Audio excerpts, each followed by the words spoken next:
It was one of those nights when the road felt like it would never end.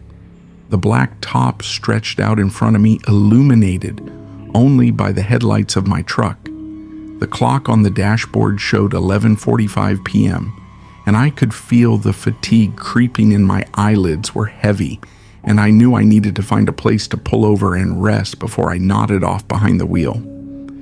After another few miles, I saw a sign for a rest area up ahead. It wasn't a big one, just a small pull-off with a couple of picnic tables and a restroom, but it would do. I signaled, took the exit, and rolled into the rest area. As I pulled in, I noticed it was empty, not another car or truck in sight. The place was dead silent, with only the faint hum of the truck's engine braking. The stillness. I found a spot near the edge of the lot away from the restroom building and turned off the engine. The headlights faded, leaving me in near total darkness. The only light came from a dim street lamp that barely reached my truck. I leaned back in my seat, adjusting it to a more comfortable position. The fatigue was heavy now, pulling me towards sleep.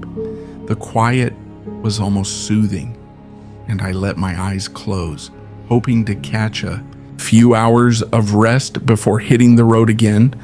But just as I was drifting off, I heard something. It was faint at first, so quiet I wasn't even sure I'd heard it at all. I opened my eyes and listened, straining to hear through the thick silence there. It was again a soft, almost whispering sound. It was too distant to make out what was being said, but it was there. I brushed it off as the wind, or maybe some animal rustling around in the bushes.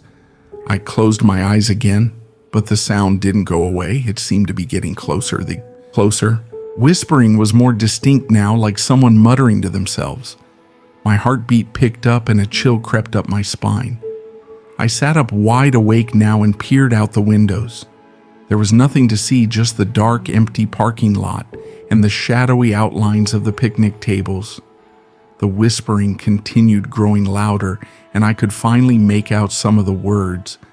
They were garbled and nonsensical, but they had a menacing edge to them. It sounded like someone was talking in a low, angry tone, just out of sight. I flicked on the interior light and reached for the door handle, but something stopped me. A feeling deep and primal warned me to stay put, to lock the doors and not get out. My instincts screamed at me that something was very wrong. The whispering was right outside the truck now, right by the driver's side door. My breath caught in my throat and I slowly turned my head toward the window. That's when I saw him, a face pale and twisted, was pressed against the glass. Staring right at me, his eyes were wide and bloodshot. His mouth stretched into a grin that sent a shiver of terror through me. In his hand, he clutched a long, jagged knife, the blade glinting faintly in the dim light. For a moment, I was frozen, unable to move or think. My brain struggled to make sense of what I was seeing. Was this real? Was I dreaming? But the man outside wasn't waiting for me to figure it out. He raised the knife, tapping it against the glass.